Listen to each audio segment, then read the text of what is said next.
Praise the Lord. जय मसीह की। परमेश्वर आप सबको बहुत बहुत आशीष दे। प्रियो, आज हम अभिषेक के बारे में ध्यान देंगे, अभिषेक के बारे में सीखेंगे।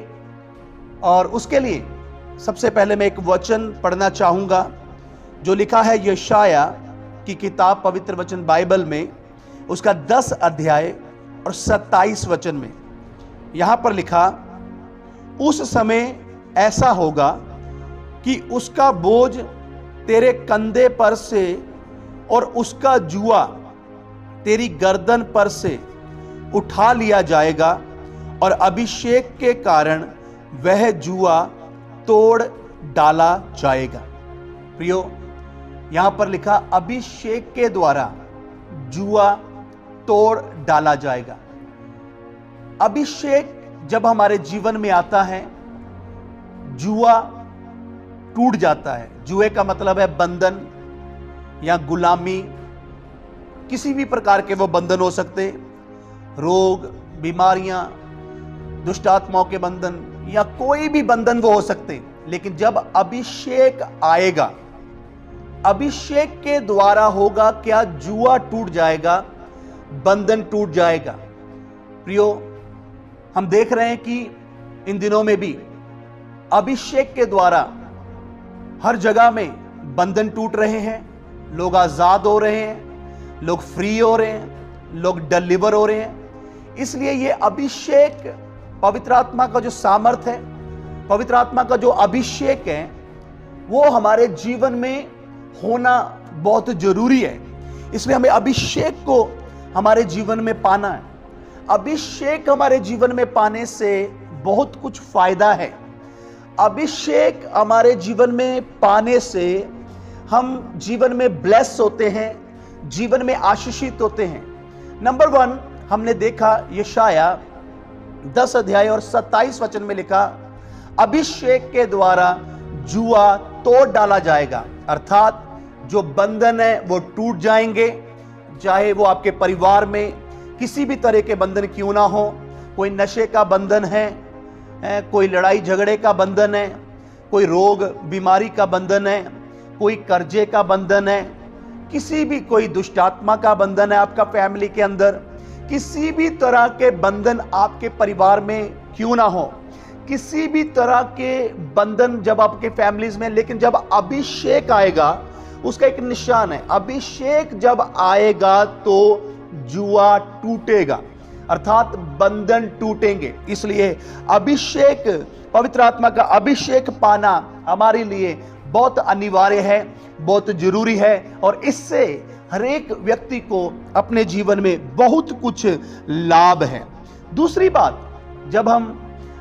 बात हम निर्गमन की किताब में, पवित्र वचन बाइबल में, और उसके 34 अध्याय में और 29 वचन में जब हम देखते हैं, वहां पर हम पढ़ सकते हैं कि जब मूसा सीनै पर्वत से परमेश्वर के साथ समय व्यतीत करने के बाद, परमेश्वर के साथ बातें करने के बाद, जब मूसा उस सीनै पर्वत से नीचे आया है तो उसका चेहरा चमक रहा था। प्रियो, यही है, जब अभिषेक हमारे जीवन में आता है तो हमारा चेहरा चमक जाता है।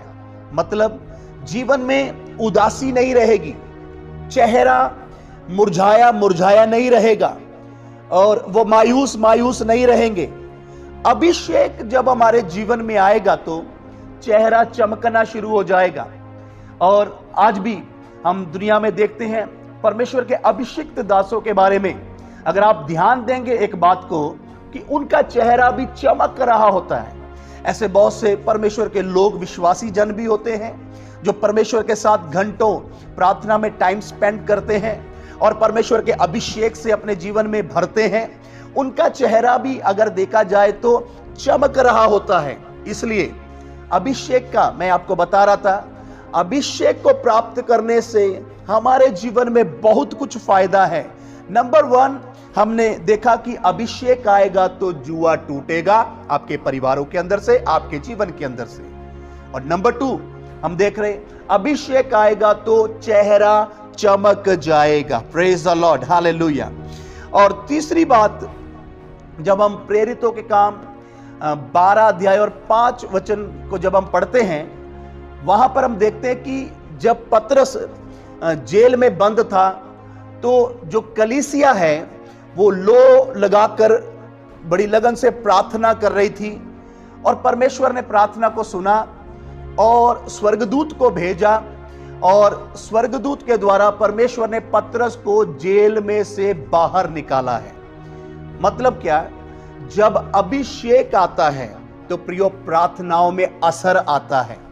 वो लोग जो पहली सदी की कलीसिया पवित्र आत्मा से भरे हुए थे, 120 लोग मिलकर जब प्रार्थना कर रहे थे तो पवित्र आत्मा का अभिषेक उनके ऊपर उतर आया। सब लोग अन्य भाषाएं बोलकर प्रार्थना करने लगे, और वो सब लोग पवित्र आत्मा के अभिषेक से भर गए हैं। और उसके बाद वो जब प्रार्थनाएं करते हैं तो वहां हलचल होती है। जब वो प्रार्थनाएं करते हैं वहां मिरेकल्स होते हैं। जब वो प्रार्थनाएं करते हैं वहां अलौकिक काम होते हैं। इसलिए प्रियो, तीसरी बात यही है, जब हम अभिषेक के द्वारा हमारे जीवन में भर जाते हैं तो हमारी प्रार्थनाओं में असर आ जाता है, और जब हम प्रार्थना करते हैं उसका फल हमें मिलता है, प्रार्थना का उत्तर हमारे जीवन में मिलता है।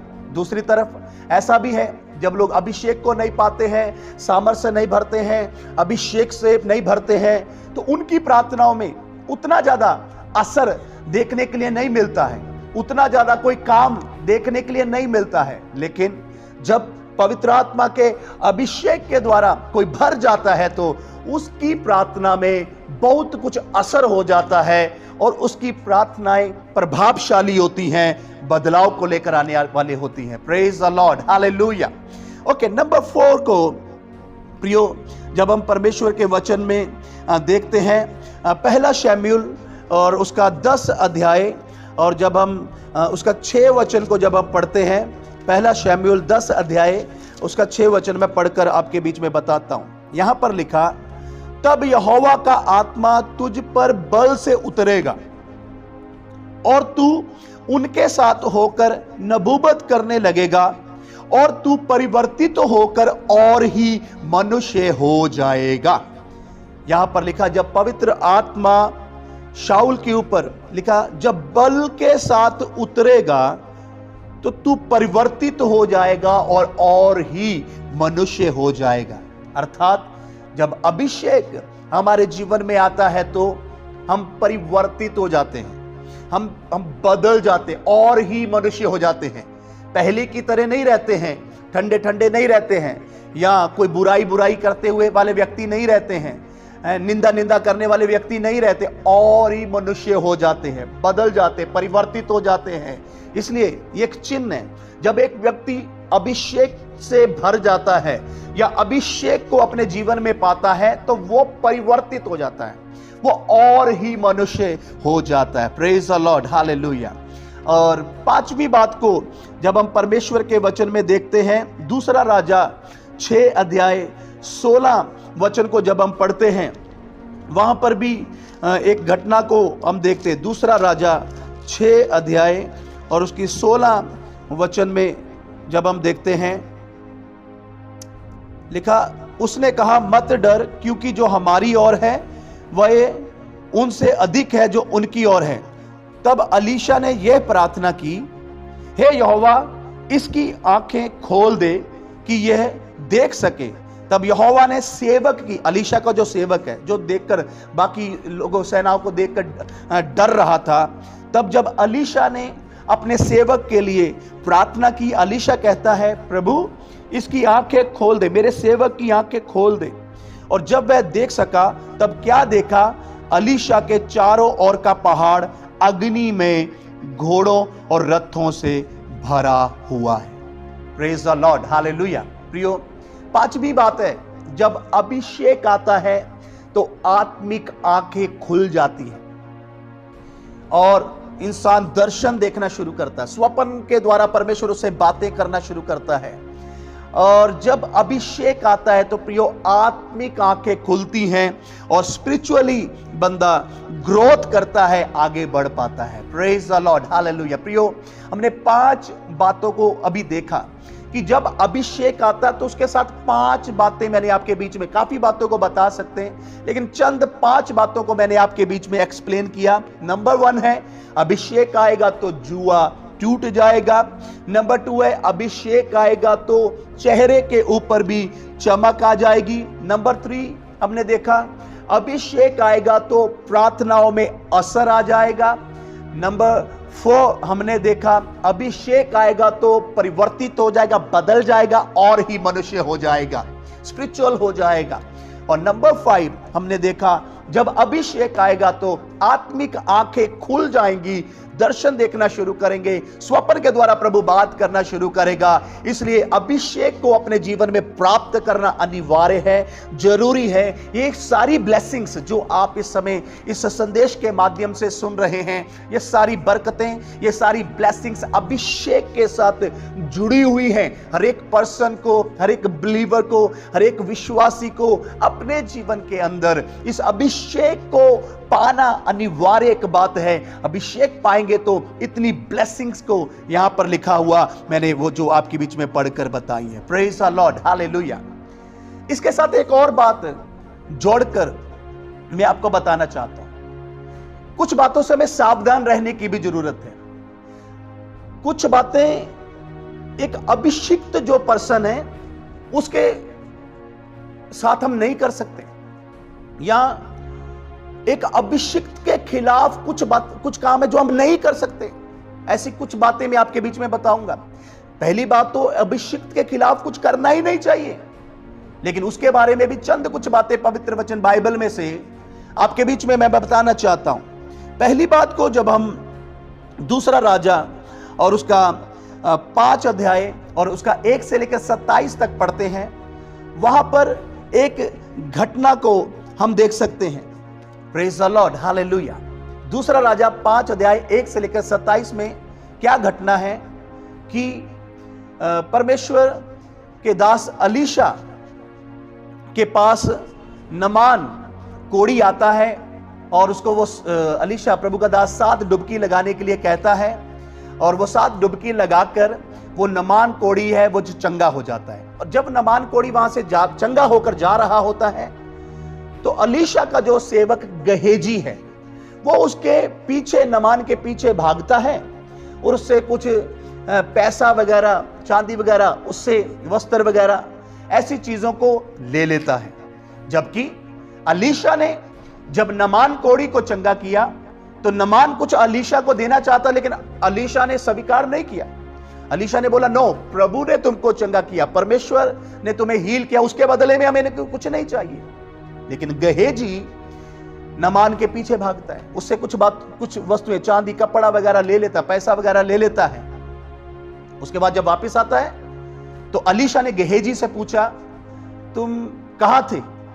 आगे गहेजी बोलता, नहीं, मैं तो इधर ही था, मैं तो किधर गया भी नहीं। फिर अलीशा ने गहेजी को कहा, तूने ये क्या काम किया? तूने नमान से ऐसी धन और चांदी, ये कपड़े को तूने क्यों लेने के लिए उसके पीछे भागा? अब नमान का जो कोढ़ है तुझे और तेरे वंश को सदा लगा रहेगा। और गहेजी उसी समय कोढ़ी होकर वहां से चला गया। प्रियो, एक अभिषिक्त के खिलाफ हम कोई कपट नहीं कर सकते, कोई छल नहीं कर सकते।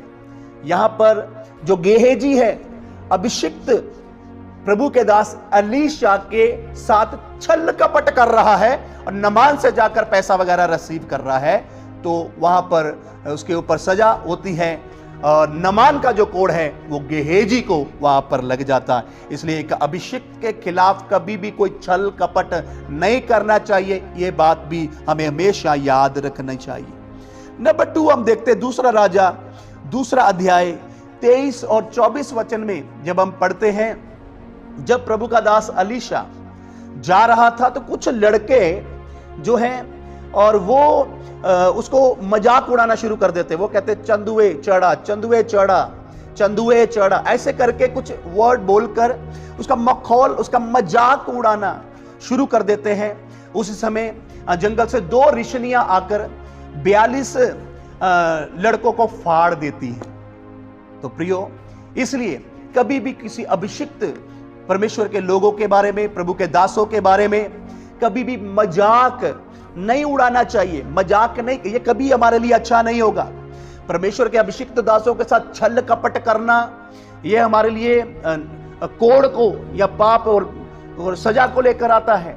और परमेश्वर के दासों को मजाक भी नहीं, अभिषिक्तों को मजाक भी नहीं उड़ा सकते उनका। तो यहां पर लिखा 2 रिछनियां जंगल से आकर 42 लड़कों को फाड़ दिया। कैसी घटना को वहां पर हम देखते हैं। तीसरी बात, जब हम यकरिया की किताब उसका 2 अध्याय और 8 वचन में पढ़ते हैं और वहां पर देखते हैं, जो प्रभु के वचन में लिखा, जो मेरे अभिषिक्त को छूता है वो मेरी आंख की पुतली को छूता है ना? वो मेरी आंख की पुतली को छूता है। इसलिए परमेश्वर के किसी अभिषिक्त दास के बारे में हम उसको साथ वैर भी नहीं कर सकते। हम नहीं बोल सकते मैं उसको लॉस पहुंचाऊंगा, मैं उसका नुकसान कर दूंगा। हम उसके साथ वैर वगैरह नहीं कर सकते हैं। और लिखा, क्योंकि प्रभु कहते हैं जो मेरे अभिषिक्त को छूता है वो मेरी आंख की पुतली को छूता है। इसलिए सावधान, किसी भी परमेश्वर के अभिषिक्त दासों के साथ वैर करना, उनको लॉस पहुंचाना, ऐसा कभी ख्याल आपके जीवन में ना आए। ये कभी भी हमारे लिए अच्छा नहीं। इन बातों से सावधान जरूर रहें। फिर एक और चौथी बात हम देखते हैं, गिनती की किताब 12 अध्याय 1 वचन से लेकर 11 वचन तक जब हम पढ़ते हैं, वहां पर हम एक घटना देखते हैं कि मूसा ने जब कूशी स्त्री के साथ शादी कर ली तो मरियम ने, जो मूसा की बहन है, और हारून ने वहां पर मूसा का मजाक उड़ाया, जहां उसका निंदा किया और उसको खिलाफत करनी शुरू कर दी। वो क्या बोलने लगे, क्या परमेश्वर केवल मूसा से ही बातें करता है? क्या परमेश्वर मूसा हमसे बातें नहीं करता? क्या मूसा से ही बातें करता? वहां पर मरियम ने मूसा की पत्नी को ग्रहण नहीं किया और मूसा की निंदा करना वहां पर शुरू कर दिया। तो क्या हो गया वहां पर? वो कोड़ी हो गई, उसको कोड़ हो गया। 7 दिन वो शाबरी से भी बाहर रही। प्रियो, परमेश्वर के अभिषिक्त दासों के परिवार के विरोध में भी हम कोई निंदा वाली बातों को अपने मुंह से नहीं बोलना चाहिए। मूसा की पत्नी की वजह से मरियम ने मूसा को निंदा करना शुरू कर दिया। आप कभी भी परमेश्वर के अभिषिक्त लोगों के परिवार के खिलाफ निंदा की बातों को अपने जीवन में कभी नहीं करना चाहिए। यह कभी भी हमारे लिए सही बात नहीं होगी। इसके लिए सावधान। आजकल बहुत लोग हल्की हल्की बात इसको समझते हैं, बिल्कुल हल्का ना समझें। परमेश्वर के अभिषिक्त दास के खिलाफ ये कुछ करेगा तो वो हमारे लिए लॉस की बात है। फिर हम प्रेरितों के काम 5 अध्याय और उसका 1 वचन से लेकर 11 वचन तक जब हम पढ़ते हैं, 5वीं बात, वहां पर हनन्याह और सफीरा के बारे में, जिन्होंने कुछ जमीन बेची और प्रभु के दास को आकर बोल दिया हमने इतने में बेची, जबकि बेची किसी और अमाउंट में थी, और बोल दिया उनको झूठ। और झूठ बोलने के लिए पति और पत्नी ने एका किया और दोनों वहां पर गिर के मर गए। हम प्रेरितों के काम 5 अध्याय में 1 वचन से 11 वचन तक हम इन बातों को देखते हैं। इसलिए प्रभु के दासों के खिलाफ झूठ भी नहीं बोलना है। प्रभु के दास ने पूछा भी, क्या इतने में बेची? बोलते हाँ इतने में। बाद में पत्नी से पूछा, क्या इतने में? हाँ बोलती इतने में बेची। मतलब उन्होंने, पति पत्नी ने प्रभु के दास को झूठ बोलने के लिए आपस में एका कर लिया और उसका परिणाम दोनों गिर के मर गए। आज भी प्रियो, हमारे ऊपर भी ऐसी कोई सजा हो सकती है जहां आत्मिक रीति से तो उसी समय मरा हुआ हालत ही हो जाती है एक व्यक्ति की, जब एक व्यक्ति परमेश्वर के दासों के साथ झूठ बोलकर, एका कर करके झूठ बोलते हैं। इसलिए सावधान रहें। मैंने 5 बातें आपको बताई हैं कि आपको परमेश्वर के दासों के या परमेश्वर के अभिषिक्तों के खिलाफ ये 5 काम तो बिल्कुल नहीं करना है। यहां पर मैंने आपको बताया, छल और कपट नहीं करना। गहेजी के ऊपर इसीलिए कोड़ आ गया था। दूसरी बात मैंने आपको बताया, परमेश्वर के अभिषिक्तों को मजाक वगैरह नहीं उड़ा सकते हैं। तीसरी बात मैंने आपको बताया, जो परमेश्वर के अभिषिक्तों को छूते हैं वो परमेश्वर के आंख की पुतली को छूते हैं, अर्थात परमेश्वर के अभिषिक्तों के साथ वैर नहीं कर सकते हैं। नंबर 4 मैंने बताया गिनती 12 अध्याय उसका 1 से 11 तक कि जैसे मरियम ने मूसा की निंदा करी है, खिलाफत करी, हम प्रभु के अभिषिक्त लोगों के खिलाफ निंदा नहीं करना चाहिए, क्योंकि मरियम को कोड़ हो गया था वहां पर। फिर नंबर 5 मैंने बताया हनन्याह सफीरा ने झूठ बोलने के लिए एक करके झूठ बोला प्रभु के दास से, इसलिए वो गिरकर वहां पर मर गए हैं। इसलिए प्रियो 5 बातें मैंने आपको आज बताई हैं कि अभिषेक हमारे जीवन में आएगा तो हमें क्या फायदा होगा, क्या लाभ होगा। और दूसरी तरफ 5 बातें मैंने आपको बताई हैं कि अभिषिक्त के खिलाफ ये 5 काम हमारी जिंदगी में बिल्कुल नहीं होना चाहिए। ये 10 की 10 बातें, 5 बातें कि अभिषेक को प्राप्त करके हमें क्या फायदा हो जाएगा, विद रेफरेंस मैंने आपके बीच में बताए हैं। और दूसरी तरफ अभिषिक्त के खिलाफ हमें क्या नहीं करना चाहिए, सावधान रहना चाहिए। करेगा तो सजा हो सकती, दंड हो सकता, मार पड़ सकती है और लॉस हो जाएगा हमारी लाइफ में। ये कौन सी 5 बातें नहीं करना चाहिए, वो भी विद रेफरेंस मैंने आपके बीच में बताई हैं। परमेश्वर इस संदेश के द्वारा आपको आशीष दे और आप परमेश्वर के अभिषेक को में बढ़ें, अभिषेक को प्राप्त करें और ब्लेसिंग्स अपने जीवन में पाएं, छुटकारा पाएं, आपका चेहरा चमक जाए, आप और प्रकार के मनुष्य हो जाएं, आपकी प्रार्थनाओं में असर आ जाए, आपकी आत्मिक आंखें खुल जाएं, आपके बंधन टूट जाए। ये हमारी प्रार्थना है, हालेलुया। लेकिन दूसरी तरफ आपने सावधान भी रहना, हमें हमारी जिंदगी में कमियां घटियां ऐसे कुछ ना करे, तब आप आशीषित जीवन जी सकते हैं अगर आप नियंत्रण में रहें और परमेश्वर के वचन की विधि के अनुसार अगर आप जीवन को व्यतीत करें तो आप ग्रो करेंगे, आप बढ़ेंगे, आप फलवंत होंगे। आइए अपनी आंखों को बंद करें, एक बार मैं आपके लिए प्रार्थना करना चाहूंगा। हमारे स्वर्गीय पिता, प्रभु यीशु मसीह के नाम से हम आपके चरणों में आते हैं।